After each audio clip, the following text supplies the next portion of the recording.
please make sure you go over to YouTube, subscribe, or you can always find us on any of the podcast platforms, and that's Fostering Change.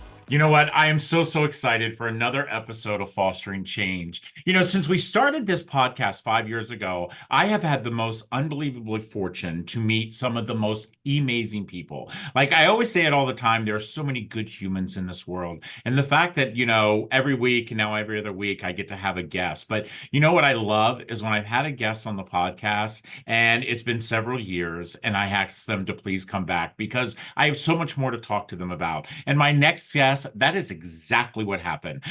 She actually had a viral video, and that's how I found her on Instagram. And I was just like, oh my gosh, I have got to have her on my podcast. But then I found out we ended up becoming friends. And so I absolutely love that. So without further ado, Charell Star, welcome to Fostering Change again. Oh, thank you, Rob. I'm excited to be back on. I know. I'm so excited to see you. Oh my gosh. I don't get to see you, but I get to see you all the time on social media. And I am just loving all the amazing things that are happening to you and all the love that you're bringing into the world. So I want to kick it off. The last time that you were actually on Fostering Change was in 2021. And so it's been a couple of years and there's been so many amazing things happening. So let's first of all, let's recap back for those who don't want to go back and listen to the podcast, which by the way, I recommend it. Go to comfortcases.org/podcast and you can actually see our very first interview. But you actually had a video that went viral that really brought you up to the front light of so many things that I am just so dedicated about, and foster care being the key one. Yeah.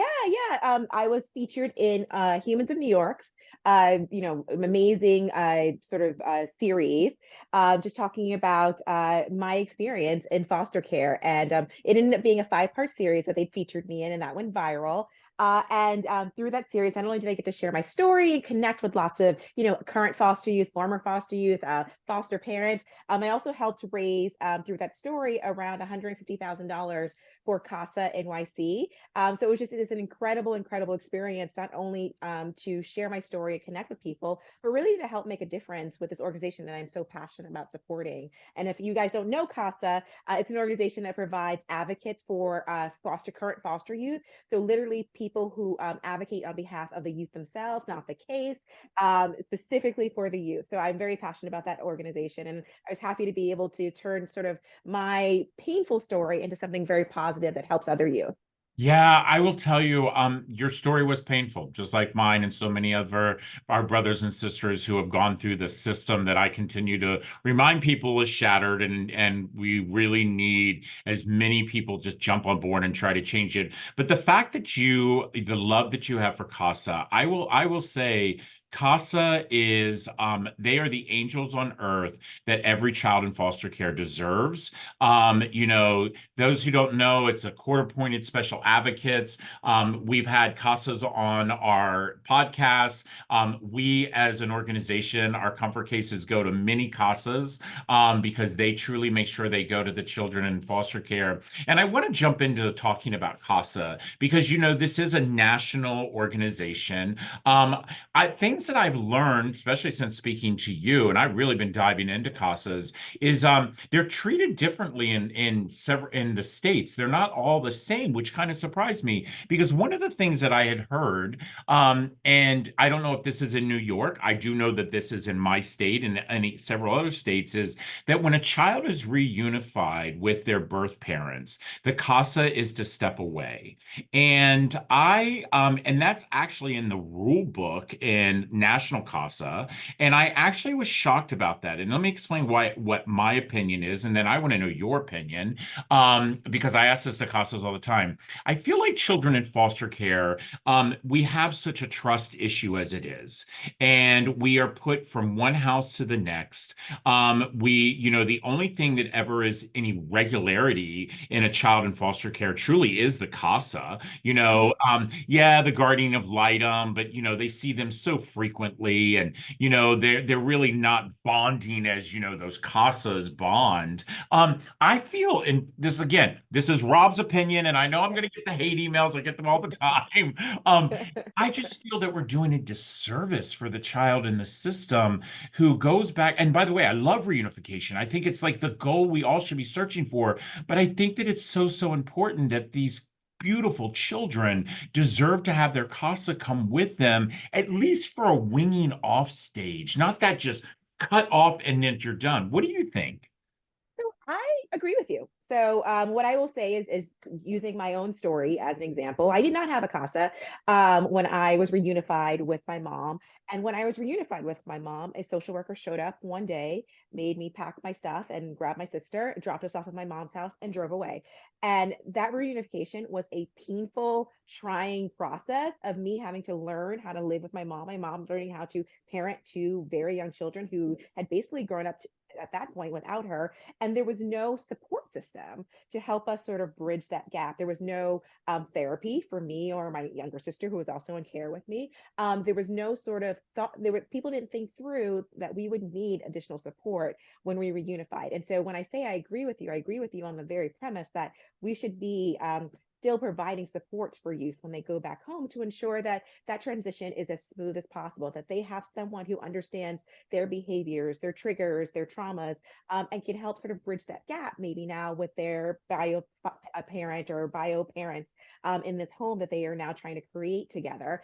And so I agree with that. I say what I would say is a lot of foster care and the systems for foster care are built with a very antiquated understanding of what youth actually need. And until we start having these conversations about does that actually make sense? Because again, CASA was founded to help foster youth, but what they are learning as decades and decades later is that the more you can provide consistent support to someone, the better. And that's the same that's for child welfare overall. The more you can provide that consistent support to a youth, the better they're going to do. So that is a conversation that we should probably have at Yeah. CASA National. What I will say, and this is just from my experience with the CASAs here in New York, I don't know a lot of them that just go away I love when their that. kid so I still hear updates from CASAs about their youth who are now they were with them when they were in maybe elementary school and now they're in high school. So I don't know that those bonds are necessarily severed overall, but I don't think that it should be mandated to be Right. severed. I think there should be some sort of transition to ensure that that child is actually acclimating into this new household and feels that they have their voice still heard and that they're able to again bridge that gap with their parent who they haven't lived with in a while, maybe for years, maybe a decade even, Right. in my experience. And so making sure that you have that sort of person there who can still be that consistent support that they need. So I agree with you 100%, Rob. And so it's just a conversation that needs to be had among all the other ones Oh, that need I to be agree. had I about. agree. No, I agree with you. And I think the fact is that, I understand the fact that the birth parents want to be so far away from anything that reminds them or, that they feel like the man is watching again as they did for so long. But I think that that's another issue that we have within our system as when, we continue to browbeat these birth parents, when so many times, and again, your case and my case are so different than so many other cases. But I've always said this. I said, when a child enters foster care, first of all, we need to do everything in our power for a child not to enter foster care. We Mhm. need to give all the support that we possibly can and understand about mental illness, understand about drug addiction, understand about people who are experiencing homelessness, understand all the things. Poverty, That's just poverty, it's a the big yes, P word, yes, the big P word that nobody, by the way, wants to talk about. right. I was actually doing some research. I'm getting ready, I'm talking on the Hill about a new bill for my state. And I was looking at the fact that literally in my state alone, we are spending, and this is the craziest part, in my state alone, we are spending, right now, we are sitting at, this is the most craziest number, $3.8 million in the state of Maryland for kids to for foster parents to receive just the stipend. That's just the Mhm, stipend, mhm, mind you. yes. $3.8 million per month. That Mhm. is $45 million a year that we are giving to strangers, Mhm. to strangers, Yeah. and we can't seem to fix the fact that if we were helping the birth parents with and again, Yes. I say this about welfare. I say this about everything. I'm Mhm. not saying give anybody a free ticket. What Yes. I'm saying is give him an opportunity. Mhm. Give him an Agreed. opportunity, 100%. You are, I mean, you've been through the system, you understand this. Yes, if we were actually looking to help people and not penalize people for being poor, for just having the unfair luck of being born poor, in a system that does not want to support those who aren't born with privilege. If we were just to spend a fraction of what we spend to take their children away from them and penalize them for being poor, we could actually solve this. We yes, I literally could agree. solve this, like 100%. I actually just read Invisible Child. I don't know if you've read that book. Oh, I have. I did. Isn't that a great book? It's a great book. But when they call out I believe it's between 3,000 and 4,000 a month that New York excuse me, not was, is spending on foster youth, homeless foster youth in New York City, but will not give that money to their parents to pay for rent. Yeah. Yeah. It's so I, antiquated how we're doing this. So backwards, yes, so backwards. And like I said, I mean, I'm just looking at the stipend. I mean, if yes, you add all of the other things on top of that, the billions and the billions of dollars throughout our country that we are spending. I say this and I've said this 1,000 times. The biggest thing that we can do, and I finally heard that they're doing this in LA, and I'm actually going to fly out there sometime in this quarter because I really want to investigate this. But I've been saying for years is that when a child enters foster care, the first thing that we should do is we should bring everybody to the table. You yes, bring birth parents, you bring the foster parents, you bring the CASAs, you bring the guardian of items, you bring the social workers, you yes, bring the therapist, you bring whoever is, and you sit it and you look at each other and say, okay, what are we all going to do to make sure that these kids, this child gets back to their parents immediately? yes, You yes, know, and empowering that birth parent to say, not feeling that they have been so beat down, but to yes, empower that birth parent to say, look at these people around this table who love my child and now yes, show that they love me, you exactly. know, and maybe that will give them that boost to, go to therapy or go to rehab, or we can figure out, they're sitting here saying, well, I can't afford daycare, so I'm leaving my 3-month-old with my 10-year-old. And so you took my kids because of that. Well, guess what? That's our problem. Right. That's our fail. I Exactly. think that that's what Exactly. we should do. And I heard in LA, they're actually now doing what they call the round table.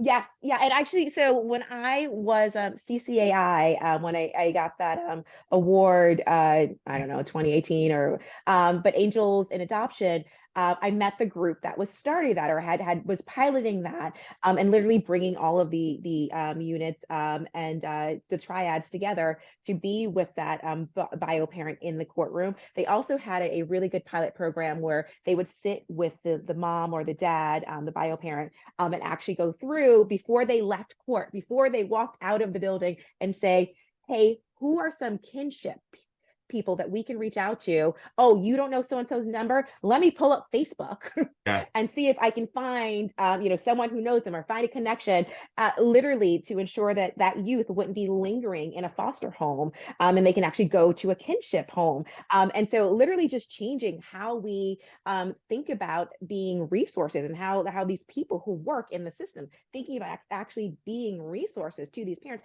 to these kids, would change the game. Yeah, I agree with you 100%. And the fact is, this is 2024. We have the me23 ancestry.com. Yes, You can tell you right now, you can find you find anyone. if you want to. And by the way, it's another cost, but come on, we're spending some of the most ridiculous amount of money as it is. I follow some influencers on social. Like all they need is a photo, and Yes. sometimes just a first name. Like at first, this is Rob. He lives here. They like say no more. Like they can Yeah. find people. I mean, and the fact that, we're still averaging about 700 kids a day entering our Yep, system, I mean, we deserve to make sure that our children have a better future than they did today. we And, owe them this. you, That's the bare minimum that we bare owe them. minimum. Bare Yeah, minimum. And the fact is, a statistic I just recently saw where 80% of our death row inmates were either in or touched by foster care. If that right there doesn't tell us as a society we have failed, right. when are we going to open up our eyes? Same with sexual trafficking. Oh, 75% in foster care. Right there. Like I yeah, we say we care about youth and we say we care about, all the people in our society, but we don't. Like look how we treat our youth. Like the yeah, fact that we dismiss them, we let them get trafficked, we let them end up in prison. The foster care to prison pipeline is absolutely insane. yeah. Like this is That's heartbreaking. The numbers are heartbreaking. Yeah, and I'm tired of hearing the fact that people keep saying, "Oh, this is a bipartisan issue. We can solve it. We can solve it." Well, when the hell are you going to solve it? And I'm going to tell you the reason I don't think we want to solve it is because it's an industry that actually makes money on the backs of children. Right. And I actually, as I was working on this bill, I was reaching out to agencies that I've had verbal conversations with about the fact of giving children trash bags, and social workers who have told me they've had roll of trash bags in their desk drawer when they get the emergency call, they grab it out and they go. Mhm. So I asked them to write me a letter because I wanted to bring it onto the Hill to get this bill passed, and none of them would. And let me tell you Right. the reason that none of them would is because the fact is that they don't want to realize that truly what they're doing is wrong. Right. And we've given them the resource, so they can't sit here and say they don't have it. Right. I take Right. no federal dollars whatsoever, so I want everybody to be very aware of that as you listen to this. Our organization has given over 250,000 cases out, and we all as an estate can do this. Listen, there has been some great things happening to you. I want to talk about this new project because you're now the executive director of music by Celio. Is that correct? No, it's Muse by Clio. But no worries there. Muse by Clio. And so if you are familiar with the Clio Awards, with an award company that gives out award to advertisers, creatives in the advertising industry, we've been around since 1959. You can think of us like the Oscars of advertising. I So know, I yes, yes. know. If you've watched Mad Men, so many shows cite us. Like people know about us. We're kind of a big deal. But so I'm executive director of their online news site, Muse by Clio, where we talk about the advertising industry, we talk about pop culture, we talk about all of the fun ads and things being creative out in the marketing landscape. I absolutely love that. I actually saw you the other day. You were interviewing someone on a red carpet event, and I was Yes, just like, look at you. I'm yes, like, that yes. is so unbelievable. But you know what? I have to tell you, it's about time when I heard the fact that you're actually going to be receiving an award this year from CASA New York. And I have to Yes. tell you that I feel that you deserve to have the award for CASA, for their larger umbrella, because the work that you've done in New York for CASA truly, I think, is showing a pathway of so many other people that can actually do this as well. And I always hear people say to me all the time, I really want to help, but I don't know what to do. Right. And I look at how you took your story, how you raise some unbelievable money. So for anybody who doesn't understand how CASA is funding, they're a nonprofit. They're just like Comfort Cases. They rely on donations, they write grants, they hope that, so knowing that you raised that amount of money, I can tell you from a nonprofit, that is huge. Oh, well, thank you. And I so appreciate that. And what I would say to anyone who says, I don't know where to start, just start. Just reach out, join an organization, go listen to, someone talk. Just start. Everyone has a skill that could be leveraged. Like, so if it's not telling your story, maybe it's something more simple. Maybe you're helping send out emails. Maybe you're taking photos at events. Every nonprofit is always looking for a photographer. You don't have to Oh, be great. Like just like grab oh, your iPhone and like, but just don't assume. Like I feel like some people talk themselves out of ways that they can help, instead of just going and saying, what could I do to help? And letting the organization or letting the person tell you how to best serve them and how you can best be a resource. So don't count yourself out. And yeah, I'm super honored to, be this year's honoree for CASA-NYC for the 2024 gala. I am super excited, and I'm just hoping that, by me being there, by sharing my story again on that stage, that we're able to raise even more money, because CASA is a volunteer organization. Yeah. So, all the advocates that they provide youth, these are volunteer advocates. So these people, that stay with this youth at least 2 years, but most of the in New York City CASAs, much longer time. We've got some CASAs who've been with their youth for like 10 years. So, they're with them, through thick and thin, making sure that their rights are getting met, that their needs are being met, that they're being heard, and that they are getting out of foster care as quickly as possible. Like, that is the goal of Yeah. CASA, is to reduce the time a youth is spending in care. And so again, these are volunteers. And so if we can raise more money to train more volunteers, to get them out in helping kids in New York City, like a foster youth in New York City, that's what I want to do. So I I'm love it. super excited for this.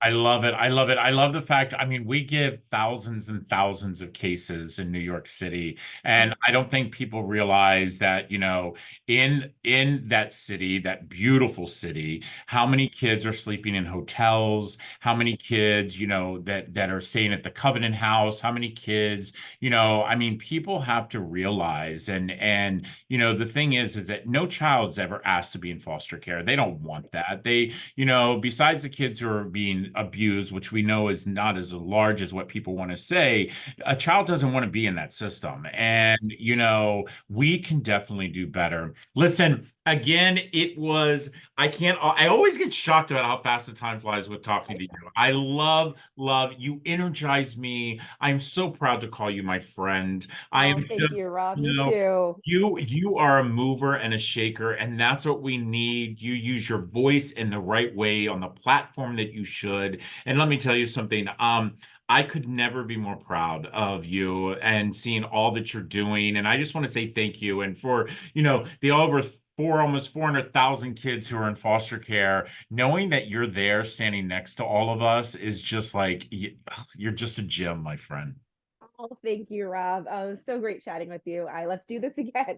Yes, we are. We're going to do it, and we're not going to wait so long. Listen up, everybody. You can actually go back and listen to our interview that we did in 2021. It was as exciting as today. I hope you walked away with something today. I hope you walked away with the fact, and the thing that I love is the fact that each and every one of us, we have an opportunity, and we have an opportunity to do. And as we said, you can send emails out. You can nonprofits, we always need. And so don't ever think, and by the way, don't think that you don't have enough time, because the fact is, 1 hour of time for a nonprofit is like an 8-hour day. So listen up, everybody. This has been another amazing episode of Fostering Change. This is the reason why I do this podcast. And I have to tell you what, I am so, so excited. So we get to do a catch up real soon with my friend, and make sure you go to Instagram. I will have all of her Instagram media posts where you can tag her, you can watch her, follow her.